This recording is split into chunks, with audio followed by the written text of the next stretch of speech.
तर आता आज आपण बघणार आहे एकाच बॅटरमध्ये 3 आपण डिश बघणार आहे. तर इथे मी घेतला 1 वाटी उडदाची डाळ, त्यानंतर 3 वाटी तांदूळ घेतलेले आहे. त्याला छान धुवून घ्यायचं, 5-6 तासासाठी भिजवून घ्यायचं. त्यानंतर मी इथे ग्राइंड करून घेतलं आहे. फाईन पेस्ट करून घ्यायची आहे आपल्याला दोन्ही याची. त्यानंतर थोडं सॉल्ट टाकून मिक्स करून घ्यायचं आहे आणि ओव्हरनाईटसाठी ठेवायचं आहे. तर आता तुम्ही बघू शकता इथे छान असं मस्त बॅटर आपलं दुसऱ्या दिवशी सकाळी फर्मेंट झालेलं आहे.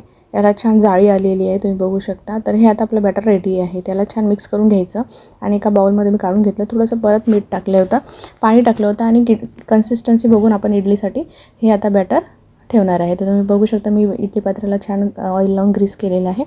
त्यानंतर मी इथे इडली बनवून घेतलेली आहे. तर आपली इडली अशी रेडी आहे. तुम्ही बघू शकता इतकी छान इडली ही स्पॉन्ज आलेली आहे, जाळीदार झालेली आहे, नरम पण आहे आणि मी घरचा जो रेग्युलर राईस असतो तोच यूज केलेला आहे. तर बारीक तांदूळ मी यूज केलेला आहे.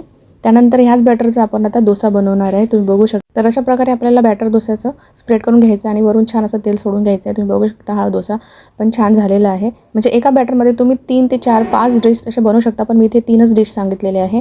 तर आपला डोसा पण आता छान रेडी झालेला आहे. त्यानंतर ह्याच बॅटरचं मी आता केलेलं आहे उत्तपम. तर यामध्ये मी फक्त बॅटर स्प्रेड केलेलं आहे. त्यानंतर कांदा, टमाटर तुम्हाला पाहिजे ते तुम्ही व्हेजिटेबल्स इथे टाकू शकता.